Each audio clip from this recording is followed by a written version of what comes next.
Hi hello friends, എല്ലാ കൂട്ടുകാർക്കും നമ്മുടെ തിങ്കളാഴ്ചത്തെ എപ്പിസോഡിൻ്റെ റിവ്യൂയിലേക്ക് സ്വാഗതം. അങ്ങനെ നമ്മൾ തിങ്കളാഴ്ച കാണാൻ പോണ നമ്മുടെ അശ്വിൻ്റെയും അതുപോലെ തന്നെ ശ്രുതിയുടെയും കുറച്ച് പിണക്കങ്ങളാണ് കേട്ടോ. അങ്ങനെ ശ്രുതി ലാവണ്യയുടെ വീട്ടിൽ, അതായത് ലാവണ്യനെ പഠിപ്പിക്കാൻ തീരുമാനിച്ചിട്ട് അവിടെ നിന്ന് വരുന്ന ഭാഗമാണ് ഇന്നലത്തെ എപ്പിസോഡിൽ നമ്മൾ കണ്ടത് ലാസ്റ്റ്. അതിനുശേഷം വീട്ടിലേക്ക് എത്തുന്ന ശ്രുതി, ശ്യാം വേഗം തന്നെ ശ്രുതി പിള്ളേർക്ക് ട്യൂഷൻ എടുക്കാമായിരിക്കും കേട്ടോ. അപ്പോൾ ഒരു 4 പിള്ളേര് ശ്രുതിയുടെ കൂടെ ട്യൂഷൻ ഇരിക്കുന്നുണ്ട്.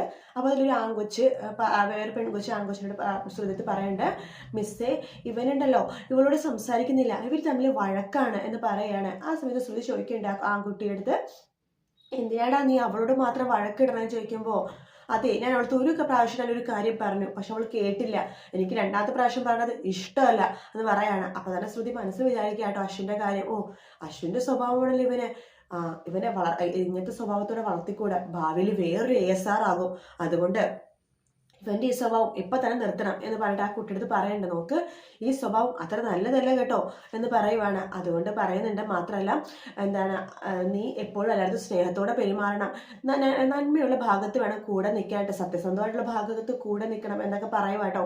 അങ്ങനെ പറഞ്ഞുകൊണ്ടിരിക്കുന്ന സമയത്ത് അവിടേക്ക് ശ്യാം വരുന്നുണ്ട്. ശ്രുതി എനിക്ക് നിന്നോട് സംസാരിക്കേണ്ടതെന്ന് പറയുമ്പോൾ ശ്രുതി പറയുന്നുണ്ട്, ശ്യാം സാറിനെ ട്യൂഷൻ എടുക്കല്ലേ, അത് കഴിഞ്ഞിട്ട് സംസാരിക്കാമെന്ന് പറയുകയാണ്. അങ്ങനെ ട്യൂഷനൊക്കെ കഴിഞ്ഞിട്ട് പിള്ളേരൊക്കെ പോയി കഴിയുമ്പോൾ ശ്രുതി അവിടെ ഇരിക്കുന്ന സമയത്ത് ശ്യാം പറയുന്നുണ്ട്, ശ്രുതി നീ വീണ്ടും ആ അശ്വിൻ സാറാമിന്റെ വീട്ടിലേക്ക് ജോലിക്ക് പോകാൻ വേണ്ടി തീരുമാനിച്ചോ എന്ന് ചോദിക്കുവാണ്. അതെ, ഞാൻ അവിടെ കുറച്ച് ദിവസം കൂടി പോകാൻ വേണ്ടി തീരുമാനിച്ചു. അവിടെ അശ്വിൻ സാറിന്റെ ലാവണ്യ മേഡത്തിന്റെ വിവാഹ നിശ്ചയമാണല്ലോ, അത് കഴിയണവരെ ഞാൻ എന്തായാലും അവിടെ ജോലിക്ക് പോകാൻ വേണ്ടി തീരുമാനിച്ചു എന്ന് പറയാണ്. അത് എന്തിനാ അവിടെ ജോലിക്ക് പോകുന്നത്, അതെനിക്ക് ഒട്ടും ഇഷ്ടമെന്ന് നിനക്കറിയില്ലേ, അവിടെ നീ ജോലിക്കൊന്നും പോകണ്ട കേട്ടോ എന്നൊക്കെ പറഞ്ഞിട്ട് പെട്ടെന്ന് ശ്യാമിന്റെ സ്വഭാവം അങ്ങോട്ട് മാറും കേട്ടോ. ശ്രുതി ഒന്നും മിണ്ടുന്നില്ല. ശ്രുതി അങ്ങനെ കേട്ടോണ്ടിരിക്കുകയാണ്. ശ്യാം പറയുന്നുണ്ട്, നീ അവിടെ ജോലിക്ക് പോകണ്ട, അവിടെ അയാൾ വെറുതെ നിന്നെ അടിമപ്പണി പോലത്തെ ഓരോന്ന് ചെയ്യിപ്പിക്കും, അയാൾക്കാണെങ്കിൽ നിന്നെ കാണുന്നത് ഇഷ്ടമല്ലെന്നല്ലേ പറയാറ്, അതുകൊണ്ട് നീ ഇവിടെ ജോലിക്ക് പോണത് എനിക്ക് ഇഷ്ടമല്ല ശ്രുതി എന്നൊക്കെ പറയാണ്. അതിനുശേഷം ശ്രുതി കാര്യങ്ങളെല്ലാം തന്നെ പ്രീതി എടുത്ത് പറയുന്നുണ്ട്. പ്രീതി പറയുന്നുണ്ട്, നോക്ക് ശ്രുതി, നീ അവിടെ ജോലിക്ക് പോകണമെന്ന് തന്നെ ഞാൻ പറയുള്ളൂ. കാരണം എന്ന് വെച്ച് കഴിഞ്ഞാൽ നമ്മുടെ അച്ഛൻ ഹോസ്പിറ്റലിൽ കിടന്ന സമയത്ത് ഒരുപാട് സഹായിച്ചതാണ് ഈ അശ്വിനും അയാളുടെ ചേച്ചി അഞ്ജലിയൊക്കെ, നമ്മളത് മറന്നുകൂടാ.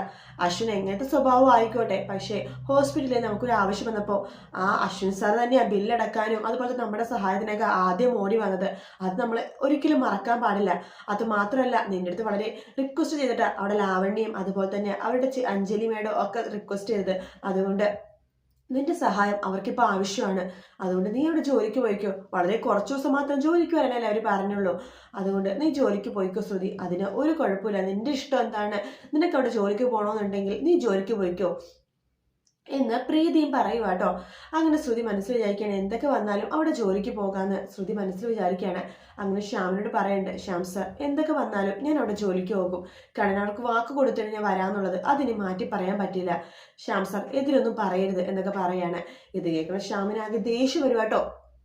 അതായത് ശ്രുതി ഈ പറഞ്ഞതിന് ആ ദേഷ്യം തീർക്കുന്നത് നമ്മുടെ അച്ഛൻ്റെ അടുത്താണ് ശ്യാം ദേഷ്യം തീർക്കുന്നത്. തൻ്റെ മോളോടെ അവിടെ ആരുമില്ലാത്ത സമയത്ത് നമ്മുടെ അശോകിന്റെ റൂമിലേക്ക് ശ്യാം കയറുന്നുണ്ട്. എന്നിട്ട് പറയുന്നുണ്ട്, തൻ്റെ മോളെ ഞാൻ മര്യാദ ഭാഷ പറഞ്ഞു, ആ അശ്വിൻ സാറാവിൻ്റെ വീട്ടിലേക്ക് ജോലിക്ക് പോരുന്നു, അവിടെ അവന് ജോലിക്ക് പോയ എൻ്റെ കാര്യങ്ങളൊക്കെ എങ്ങനെ നടക്കും, താനത് ആലോചിച്ച് നോക്കിയിട്ടുണ്ടോ, എനിക്ക് അഞ്ജലിയുടെ തിരക്ക് പോകണ്ടേ, അവൾക്കും കുറച്ച് സ്നേഹമൊക്കെ കൊടുക്കണ്ടേ, അവിടെ പോകാൻ പറ്റാത്ത ഒരവസ്ഥയാണ്, അവിടുത്തെ ജോലി ശ്രുതി നിർത്തി എന്ന് പറഞ്ഞപ്പോൾ എനിക്ക് വളരെ സമാധാനമായിരുന്നു. ഹോ, സമാധാനത്തോടു കൂടി തന്നെ എൻ്റെ ബാധ്യ ഭാര്യയെടുത്ത് എനിക്ക് പോകാലോ എന്ന് ഞാൻ വിചാരിച്ചു.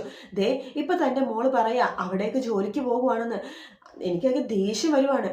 തൻ്റെ മോള് ചെയ്യണം ഈ കുരുത്തക്കേടിനും ഈ കാര്യങ്ങൾക്കൊക്കെ താനാണ് അനുഭവിക്കാൻ പോണത് എന്ന് പറഞ്ഞിട്ട് വീണ്ടും നമ്മുടെ ശ്രുതിയുടെ അച്ഛൻ്റെ കഴുത്തിലേക്ക് കയറി പിടിക്കുക കേട്ടോ. എന്നിട്ട് അതായത് ശ്രുതി എതിർത്ത് പറഞ്ഞതിനൊക്കെ തന്നെ ആ ദേഷ്യം തീർക്കുന്നത് ശ്രുതിയുടെ അച്ഛൻ്റെ മേത്താണ് ശ്യാം തീർക്കുന്നത്. അങ്ങനെ ശ്രുതിയുടെ അച്ഛന് വീണ്ടും ശ്വാസമൊക്കെ മുട്ടുന്നുണ്ട്. ശ്രുതിയുടെ അച്ഛന് സന്തോഷമാവാണ്, ശ്രുതി വീണ്ടും ആ വീട്ടിൽ ജോലിക്ക് പോവാണല്ലോ, കാരണം അങ്ങനെയെങ്കിലും ശ്രുതി സത്യങ്ങൾ എങ്ങനെയെങ്കിലുമൊക്കെ മനസ്സിലാക്കണം, അത് മാത്രമാണ് ശ്രുതിയുടെ അച്ഛൻ വിചാരിക്കുന്നത് കേട്ടോ. അതിനുശേഷം ശ്യാം ആ ദേഷ്യം തീർക്കുന്നത് ശ്രുതിയുടെ അച്ഛൻ്റെ അടുത്തേക്കാണ്. അതിനുശേഷം ശ്യാം വീണ്ടും കള്ളത്തരം തുടരുവാട്ടോ. അതായത് ശ്രുതി ഉള്ള സമയത്ത് ആ വീട്ടിൽ പോവില്ല, ശ്രുതി ഇല്ലാത്ത സമയത്ത് ആ വീട്ടിൽ പോകും, അങ്ങനെ കുറച്ച് കാര്യങ്ങളൊക്കെ വീണ്ടും ചെയ്യുവാണ്. അശ്വിനാണെങ്കിൽ വീട്ടിൽ ദേഷ്യം വരുന്നുണ്ട് കേട്ടോ. ഞാൻ നിങ്ങൾക്ക് പറഞ്ഞതല്ലേ ആ ശ്രുതിനെ വീണ്ടും ഇവിടെ വിളിച്ചു വരുന്നതെന്ന്, നിങ്ങൾ എന്തിനെ വീണ്ടും വിളിച്ചു വരുത്തിയതുമായിട്ട് അവിടെ അശ്വിൻ വേറൊരു രീതിയിൽ വഴക്കുണ്ടാക്കുന്നു. അതിനുശേഷം അഞ്ജലി പറയുന്നുണ്ട്, നോക്ക് കുഞ്ഞ, നിങ്ങളുടെ വിവാഹ നിശ്ചയം വരെ അവൾ എന്തൊക്കെ പറഞ്ഞാലും ഈ വീട്ടിൽ വരും. അത് ഞാൻ തീരുമാനിച്ച കാര്യമാണ്, ഞാൻ അവൾക്ക് പറഞ്ഞ കാര്യമാണ്. അവൾ എന്തായാലും വന്നിരിക്കും. നീയായിട്ട് വെറുതെ പ്രശ്നങ്ങൾ ഉണ്ടാക്കരുത് എന്നിങ്ങനെ പറഞ്ഞിട്ട് അഞ്ജലി ദേഷ്യത്തോടു കൂടി തന്നെ അശ്വിനോട് സംസാരിക്കട്ടെ. അപ്പൊ അശ്വിൻ പോകും, എന്തെങ്കിലും ആവട്ടെ, അവളിവിടെ തന്നെ മുഖത്ത് നോക്കിയില്ല, അവളോട് സംസാരിക്കുകയില്ല എന്ന് വിചാരിക്കുകയാണ്. ശ്രുതി അങ്ങനെ തന്നെയാണ് കേട്ടോ. ഞാൻ ആ വീട്ടിൽ ജോലിക്ക് പോകുമ്പോൾ അയാളെ കാണാനോ അയാളോട് സംസാരിക്കണോ ഞാൻ നിൽക്കില്ലെന്ന് പറയാണ്. അങ്ങനെ ശ്രുതി പിറ്റേ ദിവസം ജോലിക്ക് പോകുമ്പോൾ അവിടെ അശ്വിൻ ഉണ്ടാവും കേട്ടോ. അശ്വിൻ ശ്രുതിയും കൂടി പരസ്പരം മുഖത്ത് നോക്കിയിട്ട് പിന്നെ നോക്കത്തെ പോലെ അങ്ങനെ ഇങ്ങോട്ട് പോകും. അവർ തമ്മിൽ പരസ്പരം സംസാരിക്കില്ല എന്ന് പറഞ്ഞിട്ട് ദേഷ്യത്തോടു കൂടി തന്നെ മുഖത്തൊക്കെ നോക്കും കേട്ടോ. പക്ഷെ സംസാരിക്കാതിരിക്കാൻ പറ്റുന്നില്ല. എന്തെങ്കിലും കാരണം ഉണ്ടാക്കിയിട്ട് പരസ്പരം സംസാരിച്ചുകൊണ്ടിരിക്കാൻ രണ്ടുപേരും. അതിനുശേഷമാണെന്നുണ്ടെങ്കിൽ നമ്മുടെ ശ്യാമാണെന്നുണ്ടെങ്കിൽ എന്തായാലും ശ്രുതി ആ വീട്ടിൽ പോണത് നിർത്തണം, അതിനുവേണ്ടി എത്രയും പെട്ടെന്ന് വിവാഹം നടത്തിയിട്ട് ശ്രുതിനെ വീട്ടില്, അതായത് അശ്വിന്റെയും ലാവണിയുടെ വിവാഹത്തിന് മുമ്പ് ശ്രുതിയുടെയും ശ്യാമിന്റെ വിവാഹം നടത്തണമെന്ന് ശ്യാം തീരുമാനിക്കുകയാണ്. അങ്ങനെ അമ്മായിടുത്ത് പറയുന്നുണ്ട്, അതായത് ഡയറക്റ്റ് അല്ല ഇൻഡയറക്റ്റ് ആയിട്ട് പറയുന്നുണ്ട് എത്രയും പെട്ടെന്ന് വിവാഹം നടത്തണമെന്ന രീതിയിൽ. അപ്പൊ അമ്മായും നമ്മുടെ പറയുന്നുണ്ട്, പ്രമീളടുത്ത് ദേ അശോകേട്ടന് എത്രയും പെട്ടെന്ന് പിള്ളേരുടെ വിവാഹം കാണണമെന്ന് ആഗ്രഹമുണ്ട്, നമുക്ക് എത്രയും പെട്ടെന്ന് പിള്ളേരുടെ വിവാഹം നടത്തിയാലോ എന്ന് പറയുമ്പോൾ നമ്മുടെ എല്ലാം രാധയുടെ ഇഷ്ടം എന്താ ചെയ്യാന്ന് പറയാണ്. അങ്ങനെ എത്രയും നല്ലൊരു മുഹൂർത്തം നോക്കുവാണ് നമ്മുടെ ശ്യാമിന്റെയും ശ്രുതിയുടെ വിവാഹത്തിന് വേണ്ടിയിട്ട്. അങ്ങനെ ശ്യാം അടുത്ത ഇത് വെക്കുവാട്ടോ, കാണാൻ വെച്ചാൽ എത്രയും പെട്ടെന്ന് വിവാഹം, അതായത് ലാവണിയുടെയും അശ്വിന്റെ വിവാഹത്തിന്റെ നേരെ മുമ്പ് തന്നെ ഇവിടെ വിവാഹം നടത്തണമെന്ന്. അങ്ങനെ അവരുടെ വിവാഹം നടത്താനുള്ള കാര്യങ്ങളൊക്കെ തീരുമാനിക്കുകയാണ്. എത്രയും പെട്ടെന്ന് വിവാഹം നടത്താനുള്ള ജാതകവും കാര്യങ്ങളും ഒക്കെ നോക്കുന്നുണ്ട്, അതായത് നല്ലൊരു മുഹൂർത്തം നോക്കുന്നുണ്ട്. അങ്ങനെ ശ്യാമിന്റെ അതുപോലെ തന്നെ ശ്രുതിയുടെ വിവാഹ ദിവസം ഉറപ്പിക്കുക കേട്ടോ. അങ്ങനെയാണ് ശ്രുതി ഒരു ദിവസം കണ്ടുപിടിക്കുന്നത് ശ്യാമിന്റെ കള്ളത്തരം. അത് അടുത്ത ആഴ്ച കഴിഞ്ഞിട്ടുള്ള ഭാഗത്ത് ഉണ്ടാവും കേട്ടോ. ശ്രുതി തന്നെ കണ്ടുപിടിക്കുകയാണ് ശ്യാമാണ് ഈ അഞ്ജലിയുടെ ഭർത്താവുന്നത്. അതായത് ശ്രുതിയുടെ അശ്വിന്റെ വീട്ടിൽ തന്നെ ശ്യാമിനെ കണ്ടുമുട്ടുവാണ്. അതിനുശേഷം ശ്രുതി മനസ്സിലാക്കുന്നുണ്ട്, പക്ഷെ അഞ്ജലിയുടെ സത്യങ്ങളൊന്നും ആരും പറയില്ല കേട്ടോ.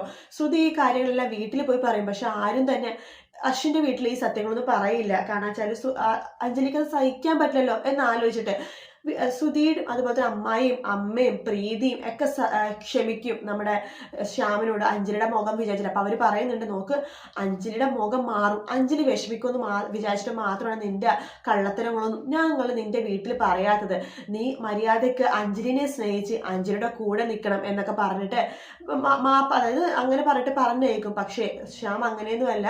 ശ്യാം ആ ദേഷ്യം ഫുള്ളും തീർക്കുന്നത് പിന്നെ അഞ്ജലിയുടെ അടുത്തായിരിക്കും കേട്ടോ. കാരണം ഈ വിവാഹം മുടങ്ങിയതിനെ കാരണം അഞ്ജലിയാണ് എന്ന രീതിയിൽ. കാരണം പിന്നെ ശ്യാമിന് ആ ദേഷ്യം തീർക്കാൻ പറ്റുന്ന അഞ്ജലിയുടെ അടുത്താണ്. എന്തൊക്കെ അഞ്ജലിയുടെ ക്രൂരതകൾ ചെയ്യാമോ ആ രീതിയിലൊക്കെ ക്രൂരതകൾ ചെയ്യും കേട്ടോ. അതൊക്കെ ഇനിയുള്ള വരാൻ പോകുന്ന ഭാഗമാണ്, അതൊന്നും ഞാൻ ഇപ്പൊ പറയുന്നില്ല. എന്തായാലും നമ്മുടെ അശ്വിന്റെ വീട്ടിൽ ശ്രുതി വീണ്ടും വരുന്ന ഭാഗങ്ങളൊക്കെ തന്നെയാണ് നമ്മൾ തിങ്കളാഴ്ച കാണാൻ പോകുന്നത്. വീഡിയോ ഇഷ്ടപ്പെട്ടെങ്കിൽ ലൈക്ക് ചെയ്യുക, സബ്സ്ക്രൈബ് ചെയ്യുക, കമന്റ് ചെയ്യുക. മറ്റൊരു വീഡിയോ വീണ്ടും കാണാം.